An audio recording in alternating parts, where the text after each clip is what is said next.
Okay, so I kind of want to go ahead and get back into our coverage over DC Bloodlines. Now, here's the thing. We had actually covered this chapter before when it came to our coverage over the Reign of the Supermen event. As we all know, in the mid 1990s, DC had killed off Superman, killed off Clark Kent. He was gone for a year, whatever. While he was gone, you had DC try to replace him. What they did was they brought in four new Supermen: Eradicator, Superboy, Cyborg, Superman, and also Steel. But each Superman had their own title that Clark Kent had before he had passed on. And so when it came to Steel, his storylines took place in Superman Man of Steel. And so when it came to our coverage over Reign of the Supermen, sorry, I had covered this one single issue before because it was in the collection I had a while ago. And so now we can sit down and officially recover it all over again. It's the idea that this was part of the whole DC Bloodlines. Now, for me personally, DC Bloodlines kind of fits in with what DC was trying to do back in the early to mid 1990s. And let me explain. You see, when it came to DC, they were struggling. DC was no longer part of the big two, Marvel and DC. Technically, Image was kicking DC's butt. And so what DC was trying to do was do some massive shakeups and kind of bring in some new characters. And that's why I say DC Bloodlines kind of fit in perfectly with the whole idea of the Reign of the Supermen, because you had new Superman characters, but DC Bloodlines was also trying to introduce a wave of brand new characters. Matter of fact, in our last video, we had sat down and saw the new character Layla. Now in this chapter, this book brings in another new character, and that would be Edge. And let's not forget that DC Bloodlines had introduced the Bloodline Parasites, the main bad guys for the entire event. Now, for the Bloodline Parasites, we don't know much about them, but we do know that they appeared out of nowhere in the middle of space. In the last chapter, we saw Lobo team up with Legion, this military force out there in space, and they tried to investigate the entire spaceship. Unfortunately, they had to leave for different reasons, but they kind of felt like they should just blow up the ship. And they thought they did. But in reality, they didn't. Matter of fact, when it came to the Bloodline Parasite ship, it went towards Earth and crashed on Earth. And this continues the overall story that takes place in different chapters of DC Bloodlines. Now, with that being said, when it came to DC, they kind of used the Bloodline Parasites as a way to introduce these brand new characters. And you see what I mean here as we go through this chapter. But getting into the opening pages for Superman Man of Steel Annual number 2, you have the Bloodline Parasites crash on Earth. Now, when they do crash on Earth, you have the Bloodline Parasites move very quickly in trying to hide their spaceship. Now, while trying to hide their spaceship, you did have two random humans appear who were trying to be nosy because they saw something fall out of the sky. Yeah, they got killed for that. And matter of fact, that kind of leads into what I want to talk about. The idea of the Bloodline Parasites. You see, they feed on spinal fluids. And matter of fact, that process right there will become very important for the overall story of Bloodlines, introducing the brand new characters in the DC universe. But when it comes to the parasites, they also remind us that they can also shapeshift. Now, they can take on forms of different people that they had already consumed, not assumed, consumed. And matter of fact, in our last video, which was a Lobo book, you had Lobo team up with Legion, that military force out there in space. But some of the operatives in that military force, they look like regular humans. And so when they got killed off by the Bloodline Parasites, now those parasites are able to take on their forms.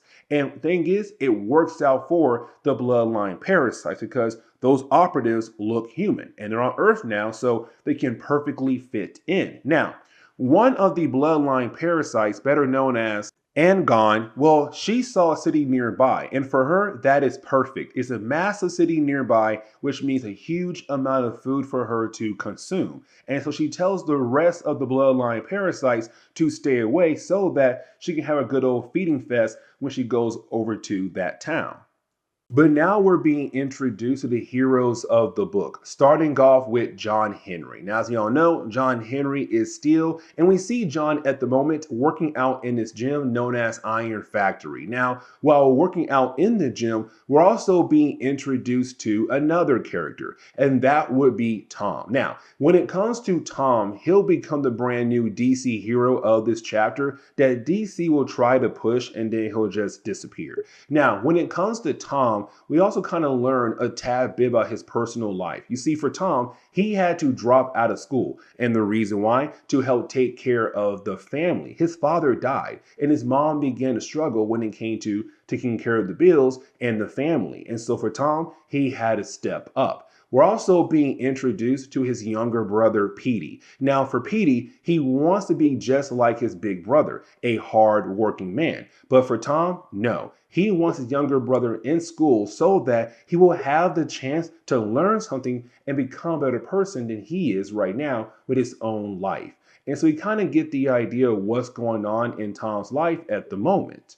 But after all of that, you then have Angon appear in the city. Now, when she does kind of spill this homeless person's alcohol, and he does get very upset by it. Unfortunately for him, he becomes her first victim in the city. Now, she also realized that when it comes to these humans, they make too much noise. And so what she begins to do is try her best to hide the dead bodies, and she pushed all dead bodies into the sewers. Now, this right here becomes very important for the later parts of this video. But for Angon, she now knows where to hide the bodies, which now allow her the chance to continue to feed off on different humans in the city. But now we shift over to Mary. Now, Mary is the mother to Tom and also Petey. And we see Mary just coming home after a long day at work and also buying some groceries. But on her way home, she does run into Rosie. Now, when it comes to Rosie, she is somebody who used tarot cards as a way to read people's future. And she wants to use her cards as a way to read the future of the different family members of Mary. And of course, they start off with Tom. Now, at first, it does seem like everything is going great for Tom in the future. But then one of the cards that Rosie pulls kind of brings up the idea of the possibility of Tom dying down the road. And so, of course, for Rosie, she begins to freak out. She kicks Mary out of her apartment and tries her best to find John Henry to get his help. But that leads us right over to, well, Tom. And when it comes to Tom, it's just him trying to leave work for the day, except while trying to leave, he hears somebody calling out for help. Now, at first, he was left to believe that it was a lady in danger because he sees Angon right now in her human form fighting against a guy that technically she is trying to feed on. And so you then have Tom try to step in and help her out, quotation marks. So he punched the guy that she was trying to eat, except right after he does that, she then turns her attention onto him. And just like that, Tom was killed off. But this leads into Tom becoming, well, one of the next DC superheroes. And when it comes to Rosie, she does go out of her way to find John Henry as he's also coming home for the day. And so she does inform John like, hey, listen, I need your help. Tom is most likely in danger. Now, it's also her kind of hinting at the idea that she might know that John Henry is Steel. But either way, you do have John change into his Steel outfit to hopefully go help out Tom. But now we have to switch over to, well, the sewers, and we pick up with the Underworlders. Now, the Underworlders, Worlders, were really part of Project Cadmus. Now, when it came to Project Cadmus, they had a lot of different test subjects. The ones that were technically labeled as failures, well, they were kicked out of the actual building and forced to live underneath Metropolis. And of course, that gave birth to a whole new group of people known as the Underworlders. Now, when it comes to this particular group, we do see some of them right now find a pile of dead bodies, except this leads into the whole idea of, well, the new DC hero Edge. You see, for the Underworlders, what they see at the moment is just a pile of dead bodies, but then one of the dead bodies begins to move, and that would be Tom. Now, when it comes to the bloodline parasites, when they absorb your, spinal fluid, it can sometimes activate your meta gene. And so for Tom, having his spinal fluid drained out of his body, you then had his meta gene be, well, activated. and beginning the process of turning him into a DC superhero. And so when he does wake up, he realizes that his entire body is just covered in blades. They can also shoot out his body as well. Now we kind of see something familiar as we saw back in the last chapter. The idea that once you do have somebody get their spinal fluid drained and then wake up as a new hero, they kind of forget about their past. And so for Tom, he does not remember anything about himself, his family, or his past life up to this point right here. Now, he does turn around and see a pile of dead bodies, and he's kind of wondering if he is responsible for all those dead bodies. And he runs away as well because, well, he believes he's some kind of monster. Now, right after he does leave, you then have Steel arrive. Now, for Steel, you have the Underworlders explain to him, like, what's going on in the actual tunnels. But then we had to switch over to Mary.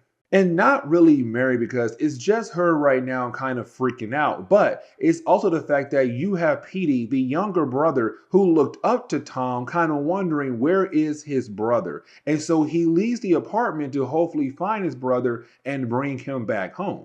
But getting back over to Steel, you have the Underworlders being able to explain things to Steel like what they saw when it came to Edge. But while you have that conversation going on, Angon appears. Now, when Angon does appear, you have Steel go out of his way to hopefully defeat this creature. Now, after a while, you have Steel being able to do some damage on Angon, but just barely, but good enough to make the creature actually retreat. Now, when Steel tries to chase after it, he does not see it anymore. And the reason why, because, well, it changes form back into its human form. And so all he saw was just a woman running away.